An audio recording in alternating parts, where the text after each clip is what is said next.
L'invité politique sur Radio Classique et Public Sénat.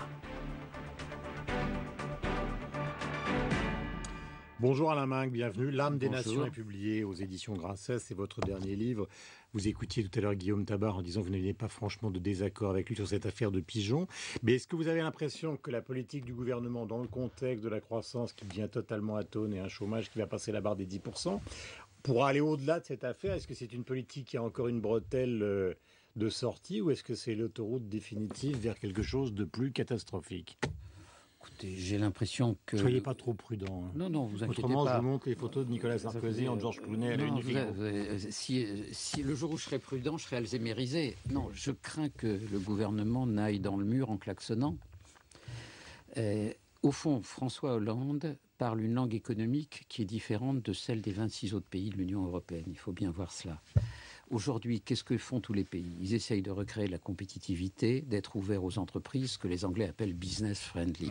Et ici, on fait exactement l'inverse.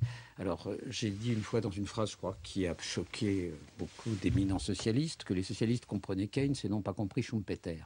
Ils n'ont pas compris que la croissance économique, c'est une somme de micro-décisions individuelles. Et aujourd'hui, ils sont en train de mettre l'économie française... D'où l'affaire des pigeons. Donc, oui, mais c'est un élément parmi d'autres. Vous avez dit de micro-événements. Oui, ça fait partie des événements. C'est pas un micro-événement. C'est un ensemble. Aujourd'hui, en réalité, la politique du gouvernement met l'économie au congélateur. Comment voulez-vous que les chefs d'entreprise accroissent leurs investissements? Comment voulez-vous, avec les incertitudes sur le marché du travail, qu'ils embauchent, sauf quand ils y sont obligés? Comment voulez-vous que vous puissiez avoir une espèce d'action dynamique au moment où il devrait se rappeler ce qu'avait fait François Mitterrand. François Mitterrand, en réalité, était beaucoup moins socialiste que François Hollande. Quand François Mitterrand crée l'impôt sur les grandes fortunes, le taux est de 1,6 et en réalité, les taux d'intérêt sont de 16. Il prélève 10% d'enrichissement du capital. Il aurait pu prélever 40%. Aujourd'hui, le taux est de 1,5, les taux d'intérêt sont à 0. Donc les gens vont mordre sur leur capital. Donc tout le monde va se contracter. C'est aussi le même gouvernement qui envisage sans doute de réduire les charges patronales. Donc c'est la première fois qu'on prend à bras le corps cette question du coût du travail en France. D'abord, il aurait mieux fait de ne pas annuler la TVA sociale de Nicolas Sarkozy. Ça lui aurait fait 12 milliards. Mais c'était impossible sur le plan politique. Mais je pensais que François Hollande serait beaucoup plus cynique au fond qu'il n'a été. Moi, j'ai cru que le 14 juillet, il viendrait voir les Français en disant de manière cynique, oh là là, mon prédécesseur était encore pire que ce que je vous avais dit, je gèle mon programme parce que je dois redresser le pays. Ça, c'est de la politique classique. Vous n'avez pas l'impression que petit à petit on y arrive, que la social-démocratie est de plus en plus assumée? Non, la réalité, c'est qu'on fait la social-démocratie d'Olaf Palme au moment où il faut faire celle de Gerhard Schröder. J'espère que la fuite organisée, sans doute par Bercy, sur la baisse des charges correspondra à de la réalité. J'attends de voir, parce qu'on nous explique que c'est sur 5 ans. Et puis, la baisse des charges est fondamentale, mais il n'y a pas que ça. Je vous donne un autre exemple. Il paraît, nous dit le gouvernement, que la compétitivité, ce n'est pas que le coût du travail. Donc c'est aussi le coût de l'énergie. Fallait-il, dans ces conditions, geler les gaz de schiste pour faire plaisir à un groupuscule minoritaire qui, le lendemain, envoie une paire de baffes à François Hollande? Mais justement, vous venez d'aborder un problème, c'est que la logique de l'économie n'est pas forcément la logique des politiques.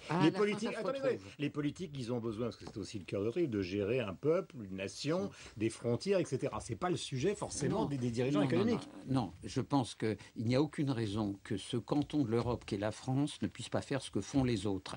Regardez, le problème français dans quelques mois, ce ne va pas être seulement l'Allemagne. L'Italie et l'Espagne qui souffrent sont en train de se redresser. Leur commerce extérieur... Avec un chômage... Vous trouvez que l'Espagne, qui fait des efforts démesurés pour sortir de la crise, arrive à relancer la croissance et à réduire ses déficits? Vous savez de combien les exportations espagnoles sont en train de progresser? Les exportations...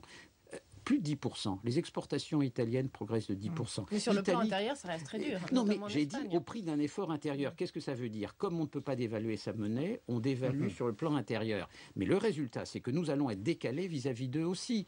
Donc, il n'y a aucune raison qu'avec la main qu'avait François Hollande, il n'ait pas fait du Schröder. Il y a, à l'évidence, un problème de compréhension par cette équipe du fonctionnement de l'économie. Et pourquoi?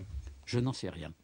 Je n'en sais rien, car individuellement, ce sont tous des gens intelligents et cultivés. Donc ça veut dire qu'ils sont piégés par une campagne électorale qui est une campagne électorale à la française classique, changer la vie, la fracture sociale, on promet tout et n'importe quoi, et quand tout d'un coup le résultat est obtenu, on se retrouve face à une réalité qui revient comme un refoulé, diraient les psychanalystes. Oui, mais la réalité, les marchés, avec leur inflexibilité, un jour siffleront la fin de la partie, et François Hollande sera obligé de changer de politique, comme François Mitterrand en 1983. Avec des visiteurs du soir qui maintenant sont des visiteurs du jour, les pigeons. Parce qu'à l'époque de 83, c'était Jean Ribou, le soir à 20h. Ah, mais oui, ça c'est l'avantage du net. Maintenant, c'est mythique en pleine journée avec Martine Montigny. Il y a eu aussi les patrons du CAC 40 avant la net mais économique. Parce que le problème n'est pas que les pigeons. Je veux dire, l'erreur en matière de fiscalité, en matière d'investissement, en matière d'attitude économique concerne à peu près tous les décideurs. Bien. Est-ce que vous trouvez qu'il y a un racisme anti-entreprise en France ? Est-ce que vous êtes d'accord avec Laurence Parisot ? Non, mais ce qui est vrai, c'est que les Français ont toujours eu un problème avec l'argent. Comme entreprise rime avec argent, il est clair qu'il y a une méfiance à l'égard des entreprises. Je crois que c'est en train de changer. De ce point de vue, le discours idéologique du gouvernement vis-à-vis des PME est très sympathique, mais c'est un discours. Vis-à-vis des grandes entreprises, en revanche, il y a une méfiance absurde. La France n'a pas d'entreprise moyenne, elle a d'immenses et exceptionnels grands groupes. Le jour où les 4 dirigeants de ces grands groupes auront un pied en dehors du territoire, où le siège social ne restera en France que fictivement pour tenir l'Assemblée générale annuelle, on aura perdu ce qui est notre essentielle substance. Et alors ? C'est la question qu'on a envie de poser. Mais quand on fait la pitié et qu'on il y aura dans une date que je ne connais pas, entre aujourd'hui et la fin 2013 ou le début 2014, un jour une secousse, et je vous dis un nouveau 83. Et peut-être qu'après, la gauche sera libérale, car n'oublions jamais que le ministre le plus libéral que nous avons connu dans l'économie française s'appelle Pierre Bérégovoy. Le Figaro Magazine. Pardon, Perrine, je voulais vous montrer la petite photo justement de Nicolas Sarkozy. Vous y croyez, ce retour ? Écoutez, vous n'allez pas tous les jours vous poser cette question. Non, moi, je vous pose à mon question. avis, cela pose moins que vous. Oui. Je veux dire, il est plus empirique que vous. C'est la vie qui tranchera, voilà. Il va s'en passer des choses et des chaos d'ici 2017. Mais il semble qu'il dise à ses visiteurs du soir ou de la journée que si les circonstances, c'est une métaphore gaulliste, que si les circonstances rendent au fond lui rendent la nécessité de se présenter, il le fera. Écoutez, il y a trop de gens dont le seul fonds de commerce est d'essayer de faire parler Nicolas Sarkozy. N'ayant pas besoin pour vivre de faire parler Nicolas Sarkozy, je ne vous dirai rien. Et le petit sondage qui montre que 55% des Français n'ont aucun regret, RTL ce matin. De toute façon, l'élection présidentielle nouvelle n'a pas lieu dans 15 jours. Perrine. Sur la zone euro, est-ce que le risque d'éclatement de la zone euro est éloigné selon vous ? À mes yeux, il n'a jamais existé. Et il n'a jamais existé pour une raison simple, c'est que faire éclater la zone euro, c'est la crise Lehman à la puissance 100, et aucun chef d'État, à commencer par la patronne de l'Europe, c'est-à-dire la chancelière, n'aurait pris ce risque. En revanche, des mesures très habiles, intelligentes, ont été conduites par l'Europe telle qu'elle fonctionne aujourd'hui, c'est-à-dire la patronne et la chancelière avec 2 adjoints italiens, M. Draghi et M. Monti, et pas la France.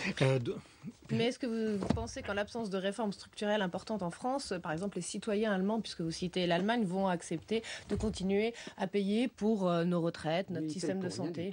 Aujourd'hui, il faut voir les choses telles qu'elles sont. Ce que je vais vous dire va vous surprendre. Les Allemands ont gagné à la crise grecque. Ils ne le comprennent pas. Si les dirigeants le comprennent, ça a maintenu l'euro faible. Les exportations allemandes en ont profité. Les Allemands prêtent à la Grèce, ils touchent un différentiel d'intérêt de 4%. Et pour l'instant, ils n'ont pas eu encore à annuler des prêts. Alors je ne dis pas que la Grèce est un bienfait pour l'Allemagne, mais la réalité est celle-là. Aujourd'hui, supposez une seconde que la zone euro éclate. Pourquoi les Allemands, en dehors de leur responsabilité historique, et ils l'ont en tête, ne peuvent pas l'envisager? C'est qu'ils regardent la Suisse. Pourquoi les Suisses n'exportent pas? Parce que le franc suisse s'est envolé. L'âme des nations, vous écrivez, mais ça pourrait être aussi la souffrance des nations, parce que vous êtes en train de nous expliquer qu'effectivement, ça ne va pas si mal que ça en Grèce, ni en Italie, ni en Espagne. Et pardonnez-moi, je ne suis pas con à ce point. Non, mais voilà, je pousse le paradoxe. Oui, mais il y a un moment où le paradoxe devient une contre-vérité. Parce que quand on a des gosses, par exemple, qu'il faut un effort. Quand il y a des gosses dans un pays comme l'Espagne, qui à 40% n'arrivent pas à trouver de travail, c'est un vrai problème. Mais attendez, pour les politiques, pas pour les chefs d'entreprise. D'abord, écoutez, l'Espagne est un pays que je connais bien. C'est un vrai problème d'abord pour les intéressés. Mais ce qui est quand même frappant, c'est que la société espagnole, qui est courageuse, est en train d'accepter ses sacrifices. Les syndicats n'organisent pas d'immenses manifestations. Quand vous comparez le peu de mouvements sociaux en Espagne et en Italie par rapport aux 11 journées de grève générale en France pour une demi-réforme des retraites, vous vous dites que la maturité n'est peut-être pas nécessairement de notre côté des Pyrénées. Je vous pose une petite question sur le livre et après Perrine va enchaîner. En fait, dans le livre, qui est une description justement de l'âme des nations, c'est-à-dire à la fois des Européens et en même temps des grandes puissances, sur le cas français, vous revenez peut-être au XVIIIe, même avant, au XVIIe siècle, avec cette idée que les Français, justement, étant le pays le plus peuplé de l'époque, ont toujours développé, pour un pays de taille moyenne, mais très peuplé, 20 millions, très très tôt, une sorte de complexe de supériorité. Est-ce que c'est ce qui expliquerait en partie l'aveuglement qu'on peut avoir, en tout cas aujourd'hui, pour un certain nombre de dirigeants, qui soient à droite comme à gauche ?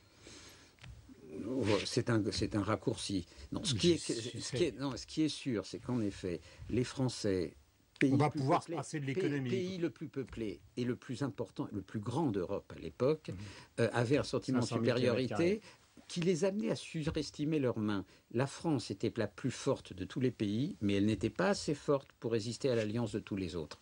C'est en ça que ce n'était pas une superpuissance. Et c'est vrai qu'il en est résisté, il en est revenu un goût du pouvoir et du poids qui aujourd'hui nous met en porte-à-faux. Les Anglais sont infiniment plus habiles que nous. Les Anglais pratiquent l'influence et nous mais ils ont fait la révolution industrielle, nous on a fait la révolution française. Vous les commez la révolution? Non, et puis surtout, les Anglais ont dominé un quart de l'humanité alors que c'était un petit peuple de quelques millions d'habitants. Ça exige beaucoup de finesse. Un petit mot pour finir sur la campagne américaine présidentielle. Est-ce que vous avez suivi le débat entre Obama et Mitt Romney? Je pense qu'il est arrivé. Il y a 2 jours. Je pense qu'il est arrivé à notre candidat à tous, puisque nous souhaitons tous l'élection évidemment d'Obama. Ce qui est arrivé dans son propre débat, Nicolas Sarkozy. Les présidents de la République ne débattent plus.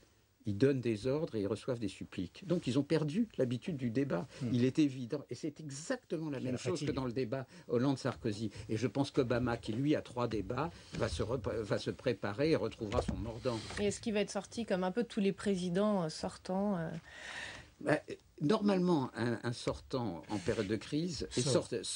La seule chose, c'est que l'extrémisme du camp républicain, jusqu'à présent, permettait d'espérer que ça ne se passe pas. Mais c'est vrai que Romney a été assez bon. Mais là, Obama va s'entraîner. Bon, c'est tout. Il va refaire sa musculation en matière de débat. Alain Minc, petite question personnelle. Personne n'a jamais remis en cause votre intelligence et en même temps, vous vous faites taper par tout le monde à chaque fois que vous sortez un livre futile intelligent parce que les gens considèrent que vous êtes un petit peu exaspérant, cela étant dit, de ma part, avec une certaine forme d'affection. Alors pourquoi vous y allez? Par exemple, l'autre jour, j'étais stupéfait avec Pierre quand vous êtes allé chez Ruquier, vous faire découper en rondelles. Oh, écoutez, je pense que j'ai découpé ces 2 grands intellectuels à peu près autant en rondelles qui m'ont découpé. Non mais vous, pourquoi vous ne restez pas tranquillement dans votre bureau? Parce qu'il reste chez moi un enfant qui aime la castagne dans la cour de récré, et que là, au fond, j'ai castagné dans la cour de récré. C'est pas très intelligent, mais voilà, il faut rester un enfant de temps en temps. Mais pas répondu, Nia Perrine, tout à l'heure, sur l'idée qu'il peut exister quand même une bretelle de sortie, c'est-à-dire qu'on va quand même pas rentrer un pays entier de plus de 60 millions d'habitants dans une atmosphère qui est une atmosphère terrifiante. Mais il y a une bretelle de sortie. La bretelle de sortie, ça sera de changer de politique. Je vous dis, comme Mitterrand l'a fait, de faire ce qu'aujourd'hui Hollande ne veut pas faire. Il sera bien obligé de le faire. Il est roi de France pour 5 ans. Donc, soit il part, soit il dissout, soit il change de politique. Comme il aime, je pense qu'il a envie de rester au pouvoir, il changera de politique. Et d'homme et de politique. C'est la logique. Alain Minc, l'âme des nations, publié aux éditions Grasset. Vous croyez à une candidature de Manuel Valls comme Premier ministre? Il est à la une de tous les journaux. Moi, je pense que le plus important est de savoir si Pascal Lamy vient un jour à Bercy. Ça me paraît beaucoup plus important. Merci beaucoup. Donc Alain Minc, le livre s'appelle L'âme des nations, on le disait tout à l'heure, il est publié aux éditions Grasset. Perrine, bon week-end et vous aussi, et bonne journée.